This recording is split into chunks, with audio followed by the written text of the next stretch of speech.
Welcome to the Donovan Show. Today, we have a very special guest that I have come to admire the more I get to know his content. And primarily because I think we're always told what to do, but not how to do it. Daniel Grose is the, I would say, founder of Honest Fatherhood. And I think that you are just going to eat up his content because I think he gives a window to actually how to raise boys and how to raise them well. And so I'm actually quite excited to share just his wisdom, the depth of his wisdom, I would say. So, Daniel, welcome to the Women's School. Yeah, thanks for having me. I'm excited about it. Yes, well, our audience are mostly women and mostly mothers. And I just want to say, first and foremost, thank you for what you're doing for fathers. I think the redemption of masculinity begins with the redemption of fatherhood. And I think that's what you actually really embody in your content. So it's so refreshing as a woman and as a mother of four boys, just what you're doing. So let's begin with just a kind of a little bit background, just a little bit about Honest Fatherhood. Where did it come from? Like, what's the inspiration of you saying, you know what, I'm going to write content for fathers?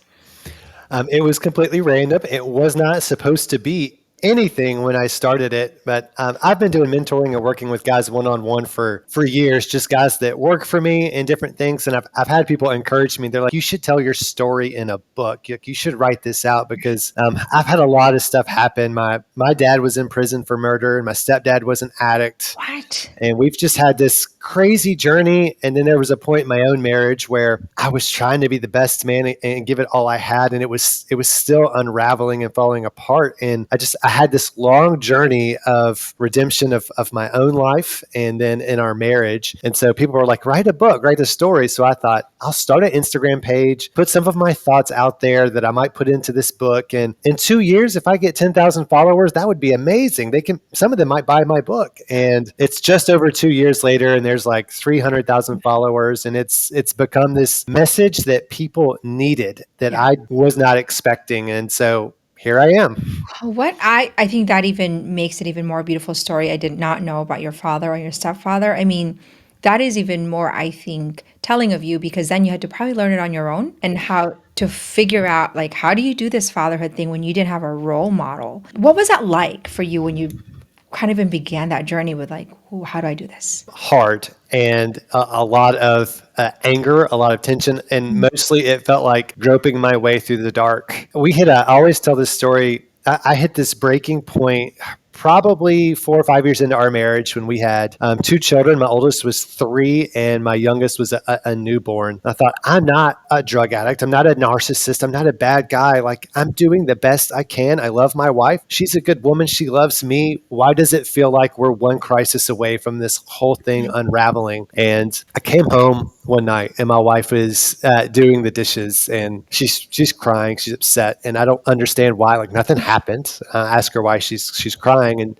she told me she didn't want to tell me. She's like, I just don't want to talk to you about it. And I said, why not? And she said, because if I tell you what I'm dealing with, like, you're just going to make it about you, or you'll just have a pity party, or you'll tell me that I'm demanding too much. She's like, I need to feel what I'm feeling. And I can't deal with you making it about you right now. And I promised that I would listen and not do that. And she said, I just feel like the whole weight of the household falls onto me. And I'm not saying you're a bad husband or father. I know you're working. I know you're doing what you have to do.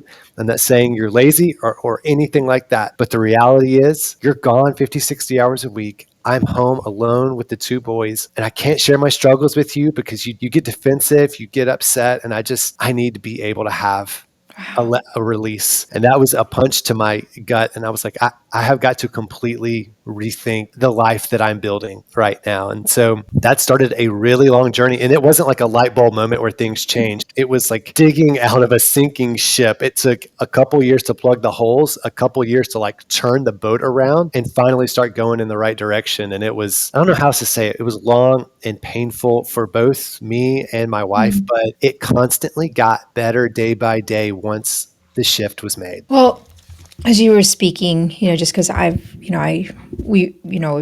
this point have trained thousands of women. As you were speaking, I keep hearing pretty much a common narrative of women and how they're feeling. I feel the weight of the world. Nobody understands me. And I guess if we can dig a little bit deeper, because I think, why do you think women feel that way today? Like, why has it become such a burden? Our home life has become such a burden. Mostly because I think many women are handling it alone. So I could go back and give you a lot of history. Mhm. I won't go too far into that, but really the story that men have, and I'm going to bring it back to men and to husbands, because when you're married to somebody, they are your person. They shouldn't be your only person, but they're your main person.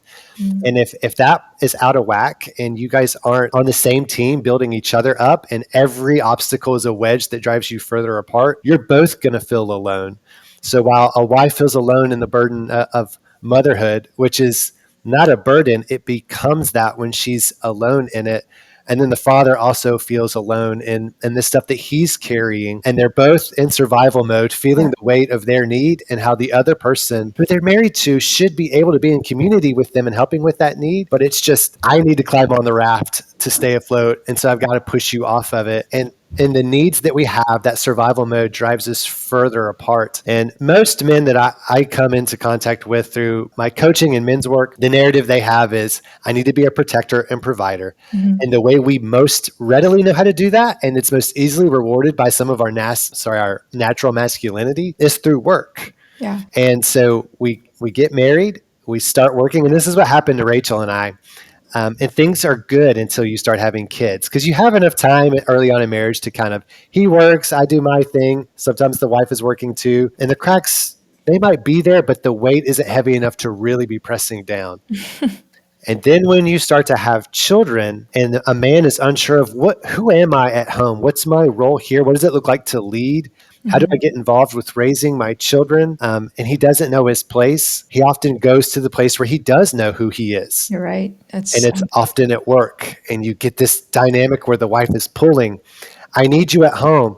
Come here. Like, I need Mhm. this, I need that. And he feels more inadequate, less sure of himself. And the longer that goes on, often the harder the wife gets, the more critical she gets. Mhm. And what used to be request and grace now becomes bitterness. And it just, the wedge drives them further. And that's where we were in that story I told at the beginning. Gosh, there's so much in there that I want to just unpack, because I think what you're basically saying, you're taking ownership in the fact that you almost didn't know how to be a husband, right? And that was, and then what you knew how was to work, and that's where you got validation. So that's where you kind of wanted, right? Mhm. And so, but in the meantime, there's very little validation in motherhood unless you know how to actually acknowledge it, just because of the little people. I'm going to pick on this a little bit. Question for you. And the reason why I think this is an important question, because in the women's school, we often talk about, why is there no training and preparation prior to motherhood? I mean, think about it, Danielle. Where do you learn to manage your mind in a Mhm. world that's so, I would say, disruptive? Where do you learn to manage your emotion? Where do you learn how to say no to yourself? Where do you learn how to create a rhythm of life that honors a peaceful home? We go through 2 decades of education without the appropriate training that I think is necessary to manage our home life as mothers. And all of a sudden, it's like a shock to our system. Now we have to not only take care of ourselves, take care of baby, and then somehow manage a spouse. And so I think there is that weight that I think comes from a lack of training. Now, it's actually equally the same for fathers. How does that land in your heart when I say to you, well, why is it that we're not training mothers? And if we did train mothers, would the story be different in marriages? I mean, it absolutely would. And that was absolutely my problem. That the core realization I had was that love and effort are not enough. You Mm. have to have the skill sets, Yes. or you're putting a lot of effort and you're climbing the wrong mountain. That's one of the reasons we want to homeschool. We homeschool all 4 of our boys. So I have 4 sons as well, because I don't just want to teach them to be successful in the professional world where they can make money. I want them to be successful humans, which Yeah. means good fathers, good husbands, good in the workplace. At most of your life, the real joy of your life is whole. It's rounded. It's an integration of all these aspects, and you just can't get that at school, even if they wanted to. But in homeschool, a math lesson can easily evolve into a lesson about life. So when you say that, it hits me pretty hard. I have I'm in that fatherhood space on Instagram, and we've talked about this. There's a lot of information about who you should be, Yeah. and very little how do you become a man capable of doing those things? Yeah. So it's a huge need. Well, I think what you're saying, what you did is basically, yank your children out of a world that's filled of, I would say, injustice to boys. And now, because I study feminism, the boys are really at a deficit in a school system, like where their grades are lower, more boys are not graduating, more boys are being labeled as ADHD. So what you're doing is essentially, and I can't help but think, Daniel, is a scripture. A lot of our audience is faith-based, is be perfect as your heavenly Father is perfect. And perfect comes from the root word to be whole, telesia, which is to be whole, which Mhm. is take me to what homeschooling like that integrates the whole masculine. Like, how do you think about these things? Because your content is it's so simple. Like that's what like Mhm. it's so amazing. It's like, of course, it's so practical. Like, how did you, from not having a father figure, like, because I think that's a lot of men, really Right. kind of like come to a point where you are now really giving us micro instruction to fatherhood. What goes through your mind on a daily basis to be able to do such a thing? The first thing I will tell you is it is big and it's very overwhelming. I think what most people need to get in their minds is you just have to take steps. It's like small micro wins throughout the day. All men and women who are adults need to read James Clear's book, Atomic Habits, because he talks about Yeah. that. It's like it's just stacking small wins, and that book was huge for me. So getting back into homeschool, it's just what are the little things that I can do each day that will build my son into this kind of man? So I will sit down and at some point and I thought, who do I want my son to be when he's 20 and he's 21 and leaves the home? I don't want him to leave a boy in the world teaching him how to be a man. Mm, Quoting scripture, we talk about our kids, they're like arrows that we shoot into the world. I want to send a man into the world. mm, And my oldest is 13 and he's pretty independent. He's probably going to leave for his life's adventure when he's 18. So I've got five years to develop him into that man. So literally, I'm in the process right now. I've been doing some work on it. I'm looking over the course of the year and thinking, what are the things that I want to teach him and want him to know how to do when he leaves the home? So they're very practical skills, and some of them are really big stuff, like big values like honesty, integrity, having good work ethic. I'm like, okay, if I want him to have good work ethic, what does that look like tomorrow? That looks like some kind of chores that we do around the house, yeah. right? If I want him to appreciate community and know how to love and serve his wife well, I'm like, okay, well, we're going to practice that if his mother is leading the chores, the rhythm of the chores after dinner. Mhm. I'm watching how respectful he is to her and how he's doing those chores. And I'm thinking, I'm teaching him how to be a man who's going to love his wife. And he's practicing it when he listens to my wife doing chores now. And again, the thing about homeschool, when you homeschool, education is never turned off, right? Bedtime routines and grammar are all about shaping a whole person, right? What So, it is, a whole person. I mean, it's just, but because I'm going through stuff, one of the things that I think is really brilliant is that you talk about being the protector, but not you're the protector of your family, but in a way that you protect your wife's emotion. Like, I think mhm, that's a really beautiful way because it's easy to be like, yeah, I'm the protector and the provider, but are you doing it in the very micro level that when your sons, raise your voice to the mom, boys will push, like, is the dad protecting? Like, okay, just take us there. What would you do if your son just disrespects your wife, or is that even a conversation in your house? it absolutely is. And they're going to do that. It's a part of their phases of life. And so I'm going to preface it with this. There was a point in time where I thought when my sons disrespect my wife, that is a reflection on me being a poor father. 'Cause there is a point where that could be indicative or reflective of you not having backbone as a father. So that's true. But there's Mm, also a level of a boy when he starts to become more of a man, but still lacks that maturity. He's in that transition mhm, phase. He's going to challenge his mom, right? So I call that the shift from the challenger to the apprentice. mm, So when they shift from I have to obey mom because she's my authority, she's still bigger than me. She can take away the stuff. To the shift of being an apprentice. So this is around age 13. It's I don't obey mom anymore because she's my authority. I obey mom because a man respects women and I honor my mother. mm, So I needed to go from one shift to the other, from being externally motivated to internally motivated. But in that transition, there's going to be some disrespect. Like, I'm going to challenge my mom on this because I think I'm right. I'm like, it's okay for you to establish your own identity and challenge your mom. And I'm okay if you think your mom is wrong. But what we're always going to do is we're always going to be respectful.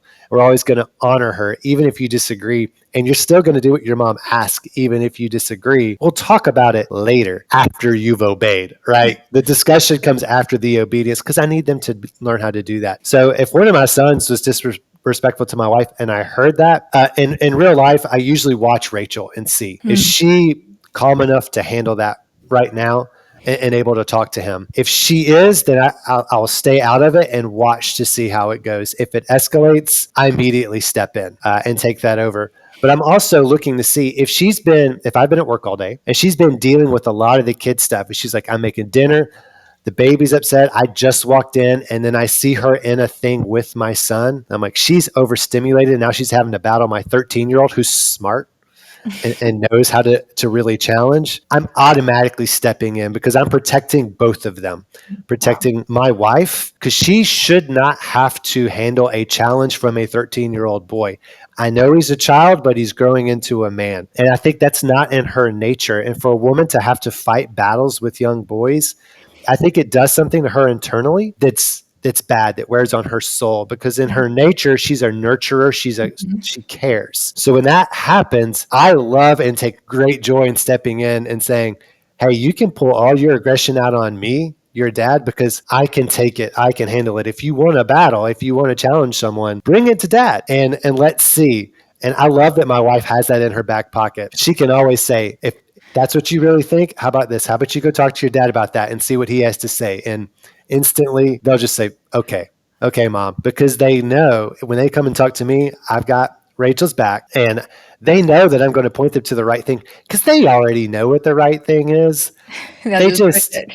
yeah, they have an impulse. They want to go play. They don't want to do chores. They're just fighting because they're kids and they can't put the greater good of loving their mom in that moment over the thing that they really want to do. Which I mean, Um, I can't even tell you the freedom that, Rachel and myself, because my husband, I feel very protected by him, but most women actually don't have that because their husbands don't know it. The freedom to know that you are cared for and you'll be protected even in your own home, that your children won't walk all over you.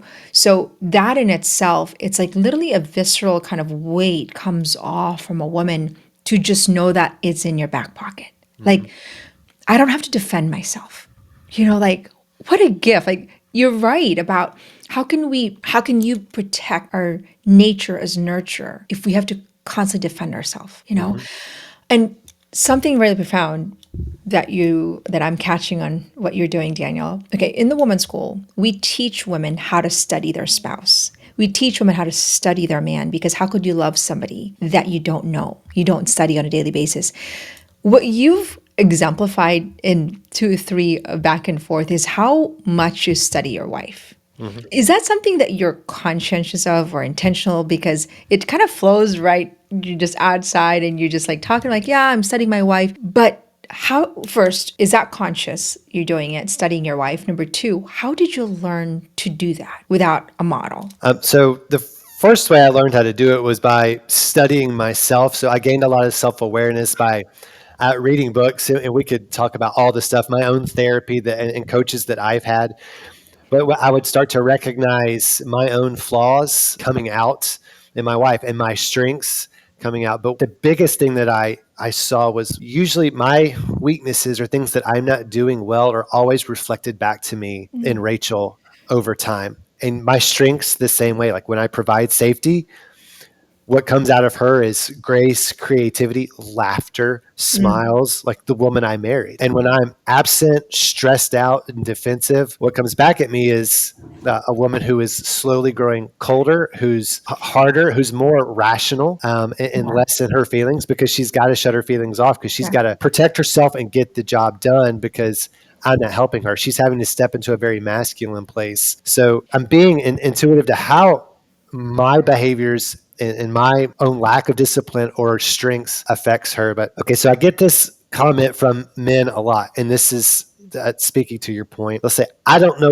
what she wants. Like I don't know what she needs. Like I don't know how to talk to her. I'm like, that's your wife. Like, you must know everything there is to know Mm. about her. Like, that's why you get married. You spend your whole life studying this woman. And the more you get to know her, you realize there's another layer to her. And then you grow in seasons of life. If you want to be in love with your spouse, knowing them through their worst and their best and everything that makes them tick, every weight they carry, and watching how they do that through life and respond to you, like, that is the building of marriage. So I think your wife and your kids, if you're a husband, you make it that, like, that is your work, is to study and know them. It sounds so simple, but it's really common sense, not common practice. I mean, that's the truth. Like, how many, when you said that, it's like, I don't know what my wife, but it's actually because they don't study their wives.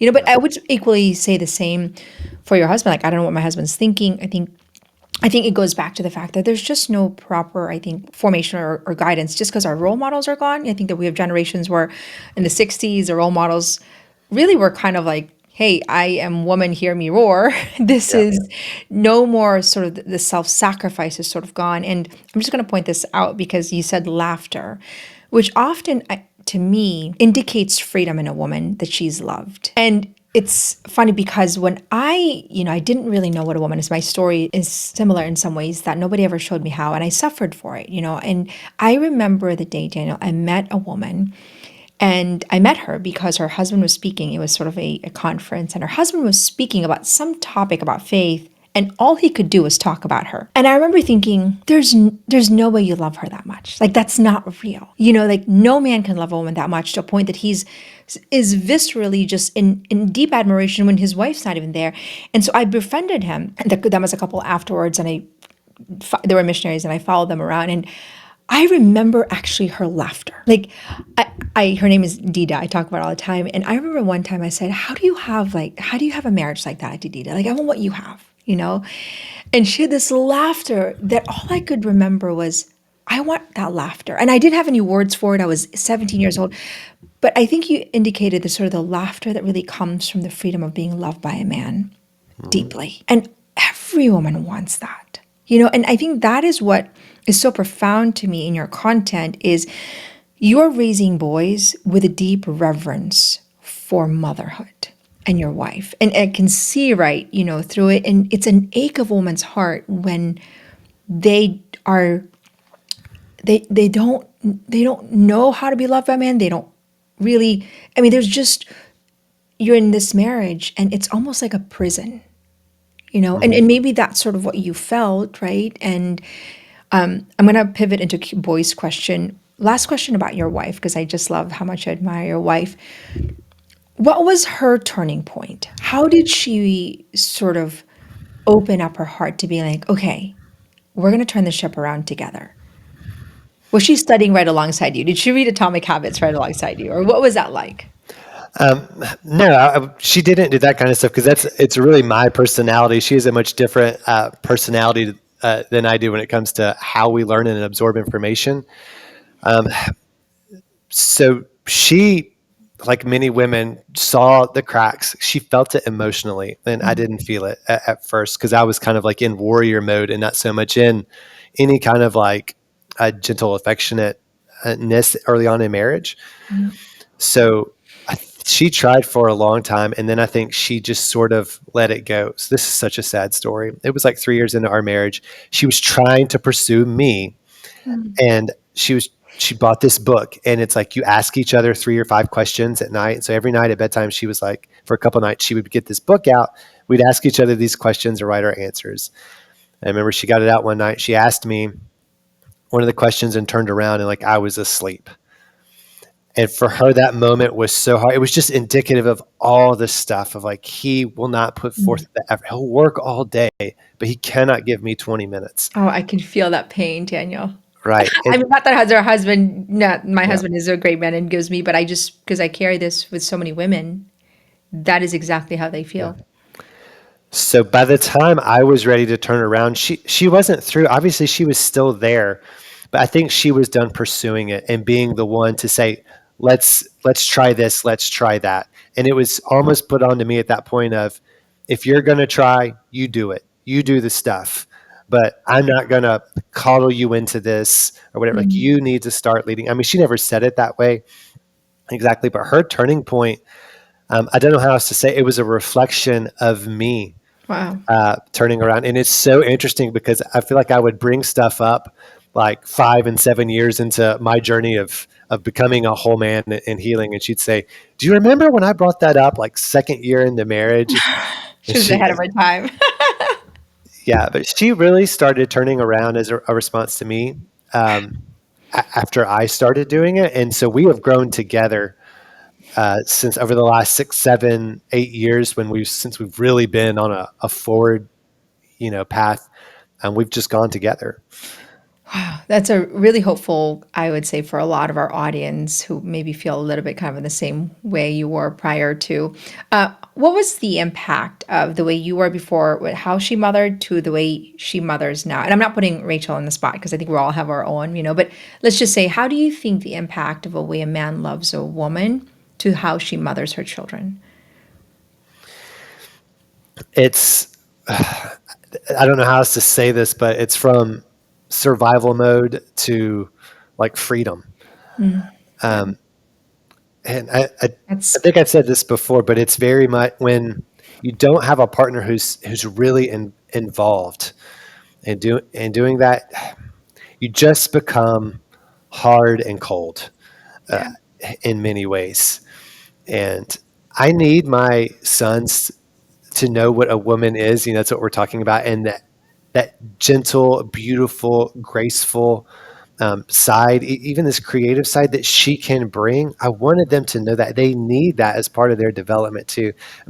Of course, I did it just because I love Rachel. mhm. My kids getting to see her be that is just also a wonderful thing that happens. But it's a shift from one to the other. And that's usually how I know something's off balance in my life. Like, am I working too much or am I too distracted? I see those shifts in her from one to the other. Yeah, well, so okay, so let's take it to your sons now. And I ask a lot of our guests here that are men, like for you, if you were to say, I want someday my son to marry this kind of woman, like how would you describe the kind of woman that you would want your son to be with someday? And let's just call her a beautiful woman and not just the physical beauty, because that's kind of what we're told, but really the beauty that comes from within, like what does that look like? How would you describe her to me? Someone who is like humble Hmm. and modest, who has patience and kindness. It's really hard to put my finger on it, and because I don't like to use froofy words, I like to be practical. But when you're in the presence of a woman who is calming, who just has that Yeah. aura of like she has peace within and she's able to give joy out to others because she's filled with it herself, right? That kind of woman when you come into contact Yeah. with that person. And that is what I want my sons to see when they're thinking of beauty. I want them to, like, that is what matters. It's so, without another way of saying, like, it's the heart and soul Yeah. of that woman. Um, And so many women don't even know that because when we have diluted beauty is so physical, even to a point that women who have faith, it's like, I wouldn't reject anything physically beautiful because we've just made it so vile, to be honest. Like, when you think about what's out there. But I think the way we define a beautiful woman is in our school, it's as an experience really of truth, beauty, and goodness, and that's why I say it's hard to put words in it because I think in some ways she is a mark of God, that there's something that allows her to point towards our Lord, like your presence is sort of this invitation towards God. Okay, talk about your sons. I love this. So you talk about the distinction, or just I think the integration is the right word, between gentle parenting and traditional parenting, which I really love your take and a lot of things, Danielle. And I love it because you talk about just the wisdom. Talk to me about what you're seeing right now in our culture that I think has more kind of extreme views. And it's like, mhm. because that I think it's like you sign up for this. What do you think is the impact of gentle parenting? What do you think is the impact of traditional parenting? Just exclusively. Um, yeah, so it depends. Our society always errs on these extremes, right? Because Yeah. we see one. So if it was like in the 50s and 60s and it was the father who just, I go to work and I come home and I want my wife to greet me with my cigar and Slippers. plate of food and paper. And then my kids are, seen but not heard, well behaved little boy. They saw the hurt by that. And so they reacted on the complete opposite side, like, Mhm. down with the patriarchy, men are evil. It's time for women to come up. And while there was a hint of goodness in that, to err so far on the extreme, it was all of a sudden that like women were having to take on both Yeah. responsibilities of being the protector, the provider, and the homemaker because the men just didn't know what to do. And so our society does a lot of this. Like we're hurt by this, and maybe rightfully so. We want to get so far away from the thing that hurt us, so we're going to the opposite extreme. And we can never find that there's a balance. We never go to a place that there's tension that requires discernment and Mhm. wisdom. We want it to be clear cut. So the gentle parenting side, if they get so far to the end of I'm going to be permissive, I'm Yeah. all about my kids, whatever they want, I don't want to do anything that makes them feel bad.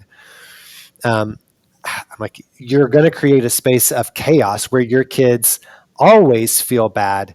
Mhm. And the level of things you have to do to appease them will only go up and up because they can't be appeased because what they needed was some firmness, with some Yeah. structure, with some guidance. And on the other side, you could be so cold and so rigid that you don't honor their wildness, their individuality, their need for just spontaneity and structure Mhm. and fun.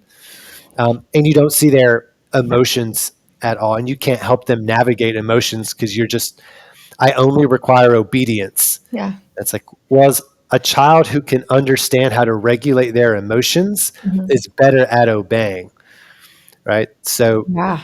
there's That's extreme. that side, whereas a child given over to his emotions also never gets to the point of obedience. They just get to the point where their emotions rule over them and they Yeah. are a prisoner to the emotions of a 5-year-old. Yeah. You know what I Which is mean? a lot, I think, what's happening, Daniel. I'm afraid to basically, I mean, maybe from your perspective, what do you think is our culture doing to boys these days? How are we robbing boys of being boys? Because they did actually recently in Australia, they had an ad and it said boys will be boys. And it was like an outrage. It was a t-shirt, they sold one Mhm. that says boys. And it was an outrage because it's like, oh, that's misogynist. What do you think we're doing to these boys when we can't even give them permission to be boys? Yeah, it's almost interesting. One of my answers is nothing. We're just doing nothing with them Yeah. and leaving them to figure it out. And there's almost this answer of like, I figured it out, they'll figure it out, which is not true. So there's a big part of we do nothing. And but because we do nothing, there's all these cultural institutions that get their claws in and Yeah. they are doing something.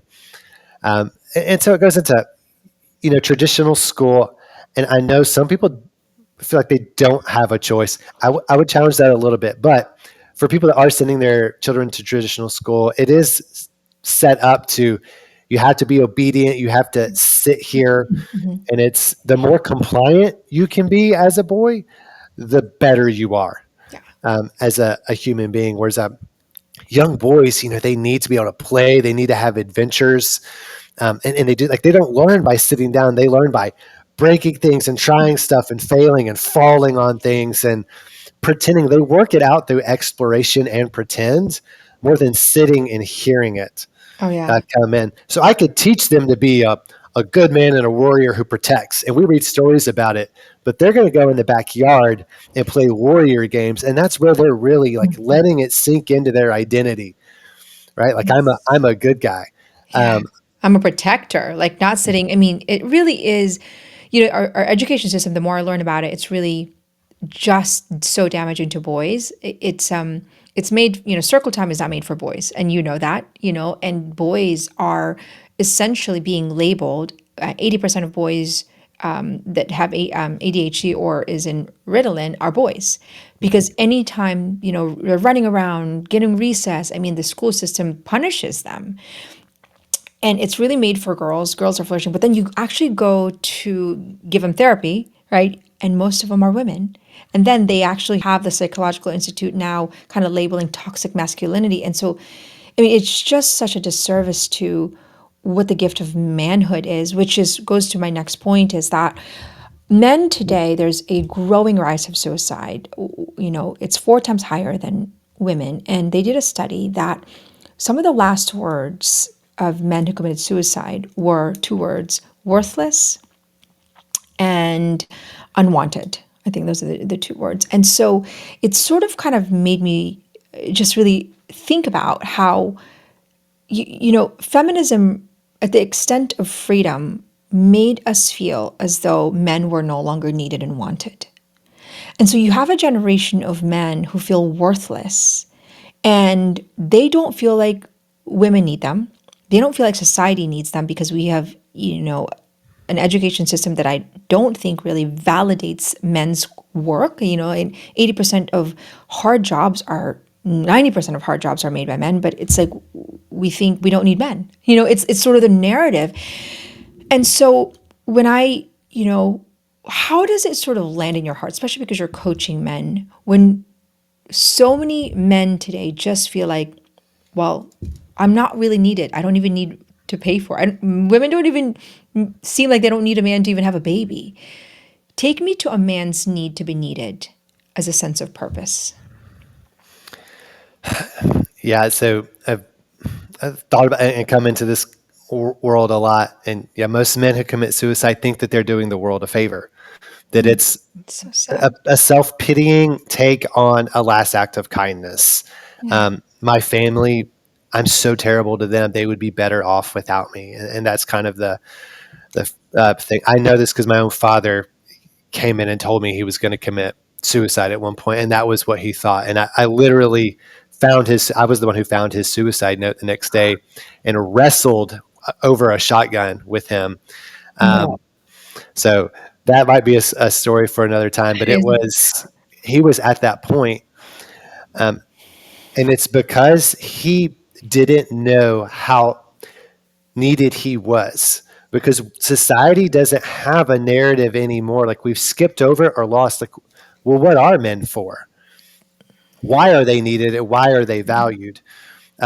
It's really interesting on my Instagram page. The one demographic that never ever has an objection with me being pro men is single moms. Every one of them who have been hurt more by a man than anybody, who have single moms of boys, are constantly telling me how much they see the need for a real man in their son's life. And that's always been really interesting to me. But if a man doesn't know what his need is, because he is replaceable at work, he could try to find a need to be met at work, like, oh, I'm good at this. But we all kind of know if we die tomorrow, they're going to find someone else to do our job. And then we come home and we're not sure of what we're supposed to do. And the biggest plague on men that I see today, more than anything, is passivity. Like, my wife has taken the reins here, and it happens very naturally. She was pregnant. She was nursing the baby. She was taking the reins of the child younger. I didn't know what I was supposed to be doing to help then. So I was just kind of around and trying to help and trying not to be in the way. But they didn't understand what they could have been for mom and baby at that time. And that just sets the trajectory of, I'm not sure who I'm supposed to be or what I'm supposed to do. And when you don't know what you're supposed to do and you're not doing it, eventually your wife and other people will start to say things like, you're not doing this, you need to do that. And so when you feel helpless, like, I should have a purpose, I don't know what it is, I don't know how to meet it, so I'm just purposeless. um, that ends up, and you're hurting people by not meeting that need. You end up in this place of like, what is the point for Yeah. me? But if you could find the narrative, if somebody could tell you, this is who you could be, this is the need you can meet, we might have to do a lot of work before you can become capable of meeting that need, because right now you don't have the maturity or the skill sets or the self-assuredness to be able to meet it. But we can get you there. We can start tonight with one thing to get you there. But they need a narrative that they're like, that's awesome. That's who I want to be. Like, that excites me again. I think men don't have a story for their lives that excite them. Yeah. They I just think walk there's no around. vision. I'm sorry. I didn't want to interrupt you.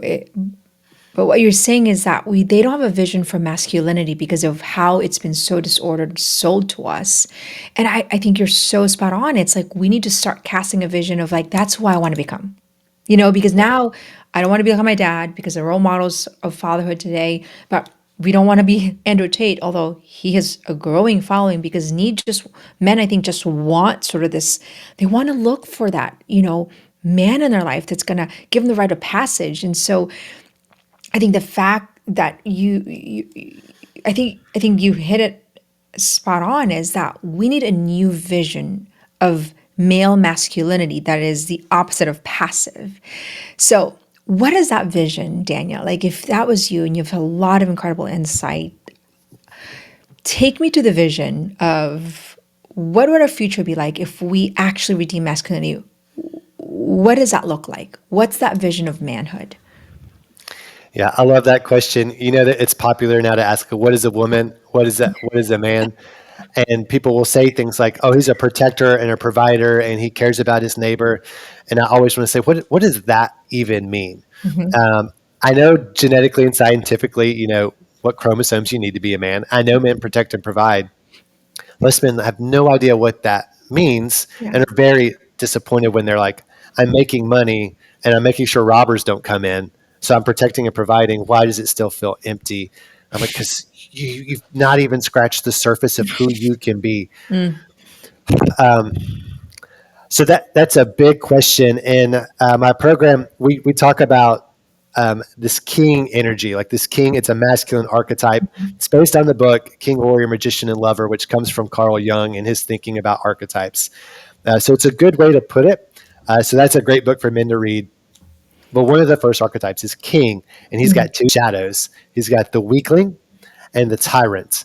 And Mm. most men toggle between the two. It's either a pity party, like, I'll never be enough, and I'm not a good enough husband. And when we were in our hardest times of marriage, I once said to my wife, you should leave me and find somebody else because I'll never be enough for you. Such a manipulative, passive pity party thing. But then I would go to the other side and be a tyrant and say, I worked so hard. My dad never did for my mom what I do for you. I can't believe you're so ungrateful. And then I would shame her. I went from being a passive weakling to a tyrant because I couldn't just accept that I wasn't loving my wife and meeting her needs the way she needed. And she was trying to tell me. So the middle energy is the king energy. And I know you said a lot of your listeners are faith based. Yeah. So to me, the root and core of that is I know, and I'm speaking personally because I am a Christian, that I am fully known and fully loved by God. Mm. That every weakness and terrible thing that I am going to do that I have done, not only did God know I was going to do it, but still saw fit to create me and send his son to die for me. Like that's Mm. how fully loved I am. So I step out of needing validation from my wife, needing validation from the world, because I've got full validation and love from God. Mm. And that's been shown and it's shown every day in my life. So if I stand in that, then I'm not so easily swayed by the needs, opinions, or expectations and failures of my life, right? I have something that stabilizes me in the storms. And it gets so practical. So this is just a simple example. If I told my wife, I'm going to do my laundry, it's on the couch and it's Sunday, I'm going to get my laundry done tonight. And then Tuesday rolls around and I haven't done my laundry. And she comes up to me and maybe she's making a request or maybe she's upset and criticizes. It doesn't matter. But she's going to do one or the other. So she might say, hey, you said you were going to do your laundry Sunday. It's Tuesday. You haven't done it. And every time I go down there, the kids are putting it on the floor and it feels like the house is chaos. When were you planning to get to that? So I could be a tyrant and I could say, look, I've been busy. I've been doing dishes. I've been doing other stuff. I've been working. Like, why do you have to nitpick the one thing I don't do? You're always finding my flaws. And I can get mad at her. Or I can get kind of shamey. I can get whiny and say something like, you just expect so much. I can never do enough to please you and do that. Or I can stand in this king energy and say, you know what? I did say I was going to do that Sunday and I didn't prioritize it. I understand that like that does make it feel chaotic. And I totally get why you feel like every time you go down there, it's just on your mind. Tell you what, after the kids go to bed tonight, is it all right if I take tonight and get the laundry done? I'm not offended. I've heard her. I've accepted like I did something wrong, but I'm not giving myself a pity party for it. And then she's like, he heard me. He felt loved by it. He's committing to follow through, which by the way, I got to do the follow through. And it's so much better. Like all your interactions can live in this realm instead of in these realms of desperation, um, where you're, Every man needs that script, by the way. What you just said, it's like we need to write that in verbatim. It's yeah, like it's so simple. I mean, it just releases a woman, you know? yeah, Eh, it really is. But King energy. So here's another, if you'll allow me, another yes, example. please. So my wife is better at the management of the home than me. And a lot of guys have a hard time when they want to be a leader and they're like, I'm trying to do stuff around the house. And every time I do it, my wife's like, I want it done this way. I want it done that way. And we have sort of, I'm like, I know my wife is better at making a beautiful home than me. So I am okay that she takes the lead on all this. That doesn't offend my sense of like, I need to be the leader. I'm like, no, she's way better at this. That's why God made her who she is. Yeah. And that's different. Some houses, the man is better at it. But where my leadership comes in is making sure when my wife is like, I want these towels to go here, the plates go here. Like, this is the order of the home. I'm like, okay, I'm going to make sure I'm doing it, that I'm creating time for the kids to do it. When me and the kids are cleaning and making this thing happen, that I'm absorbing their complaints when they don't want to do it, that I'm making sure it gets like I lead and facilitating that this vision that my wife has for our home is getting done. So I'm still leading, even though she's the one with the vision for this home. I'm the one with the vision for like leading our family to getting it done. Uh, Right. And so you- I don't have to wait on her to tell me what to do. I don't feel helpless. Like, I guess I'll just wait around until she finds something to complain about. It's like, no, she's told me what she wants to do. yeah. Now I have to, for lack of a better word, man up and make sure that we're all doing it. That's the right word, Daniel. It's to man up and men build civilizations. But men, I think when you're talking about that, I think about, well, the infrastructure of the home.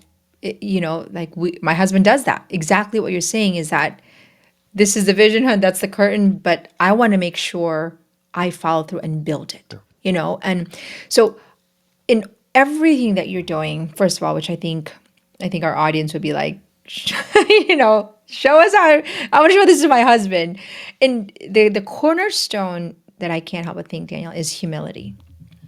Because I think that what you've exemplified today is ownership of your purpose, the humility to know you haven't figured out and you're willing to, and the humility to love your wife as you ought. And I think it's just a beautiful, I think, reflection of who you are. I just want to celebrate you because I think that's I think part of the vision of masculinity is that you create that humble space that allows a woman to actually flourish. So I just want to thank you for that. My last question for you before I share your coaching program, because I want our audience to learn about it.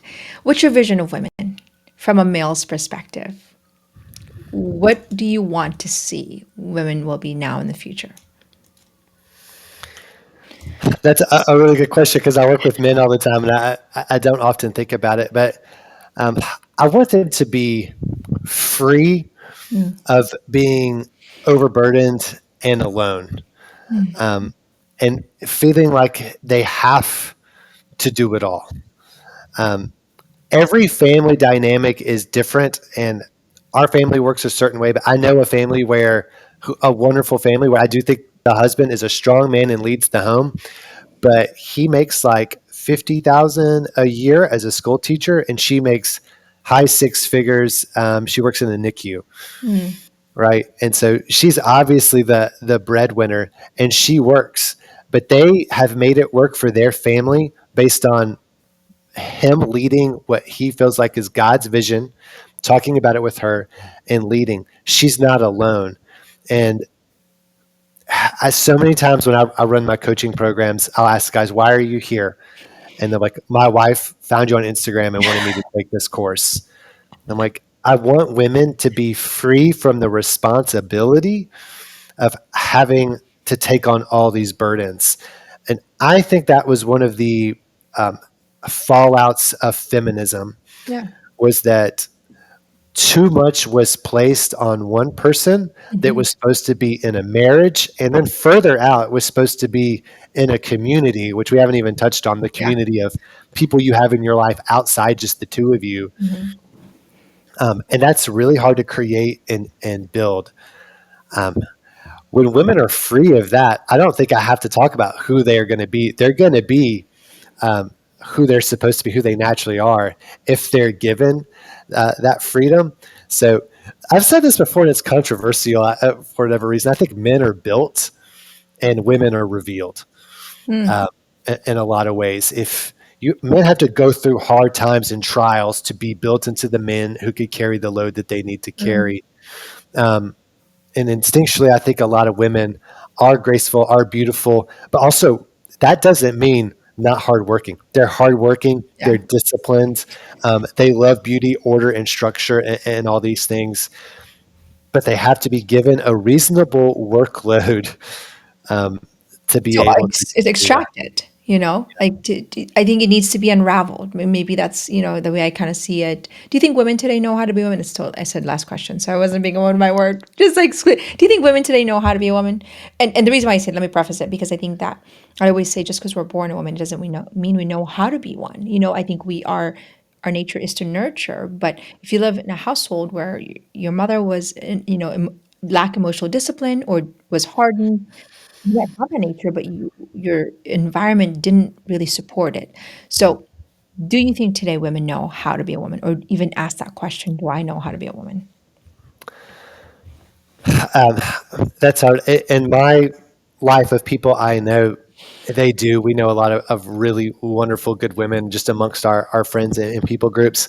On the social media world, where I get a lot of commenters, um, I, I would say no. And the reason is the vision that I would have for a woman, or that maybe what you would teach in the women's school, seems so far from, they've just given up on it. Yeah. So, like, I can't be that. I just Mhm. have to be this person that I've created to survive my marriage or whatever it is. Um, so they don't know what a woman could be or what Yeah. her potential is. And even thinking about that, they're like, how would I even make this space to get there given the Mhm. context of my life? And That's that's a really hard hard. sell. So, It is. so I think that they have lost it. And to just more of what we've said, I do think a lot of lies have come in of like, you need to be this, because I get it all the time. Like, what you're saying about a man leading, it's patriarchy. It's acting like women are less than. Yeah. And I'm like, that's because you want a woman to be able to do what I'm supposed to be doing as a Mhm. man. You don't see what you could be doing Yeah. if you are fulfilling who you are as a woman. So there is a lot of the loss of the narrative of who what a woman's true beauty Yeah. can be. It's really sad and tragic because I think for the sake of equality, we have fought so much for freedom that denied our very nature as women, which actually allows us to be beautiful. The way I think it's sold right now is that our sexuality is sold, over sexualized, that it actually does not reveal the woman. It actually only reveals only part of her, which I find that, Daniel, I think we have a human desire to flourish. It goes back to Genesis. You know, it's the way God designed both men and women, but women can never flourish outside of their nature as a woman.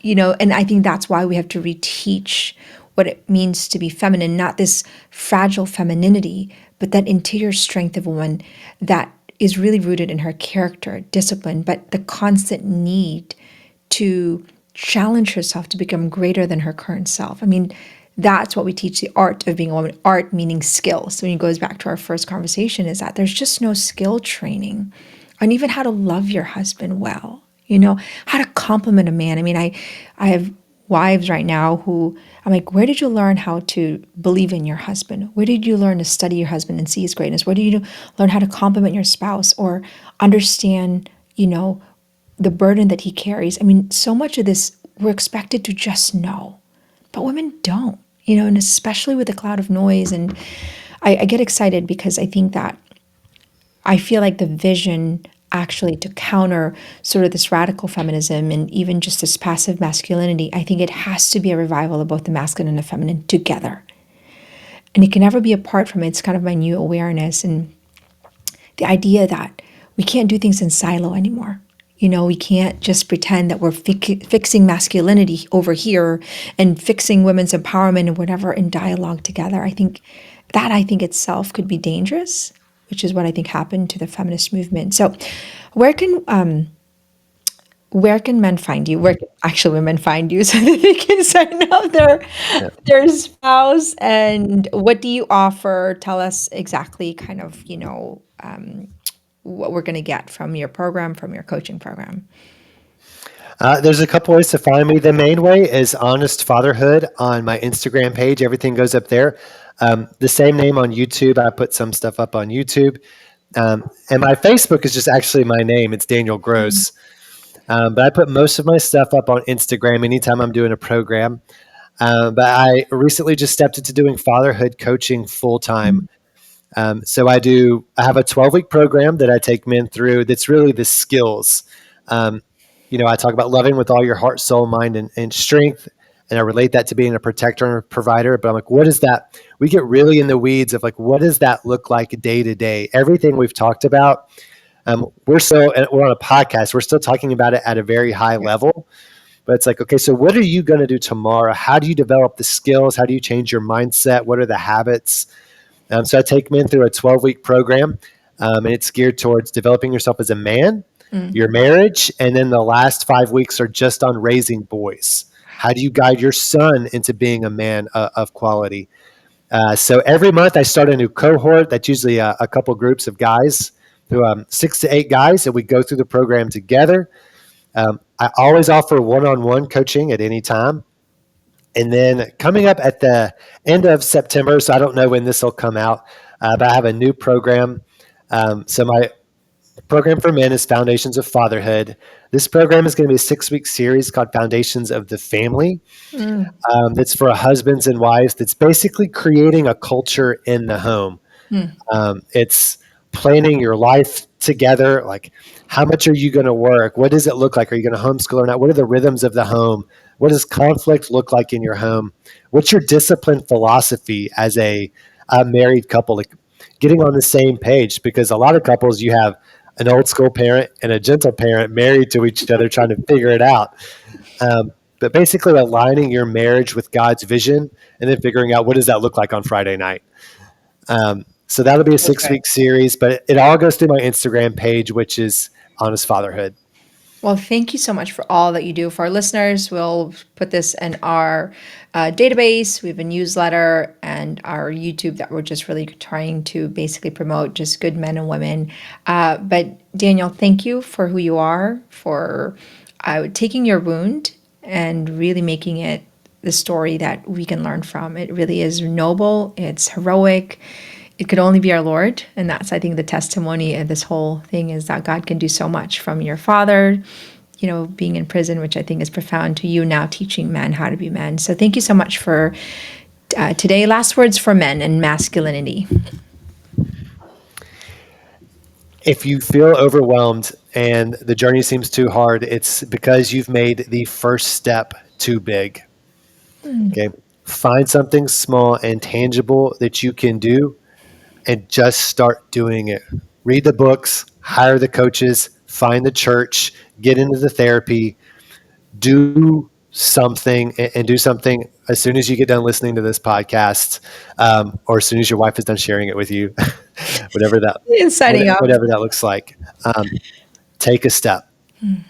That's great. Thank you. Daniel, thank you so much. I am just so grateful to know you and to know your work. And to our audience, make sure you check out Daniel's work and sign up for his classes, the coming classes, especially on family. And we hope to see you in the world stage, Daniel, someday, because that's where we need you. All right. God bless you all.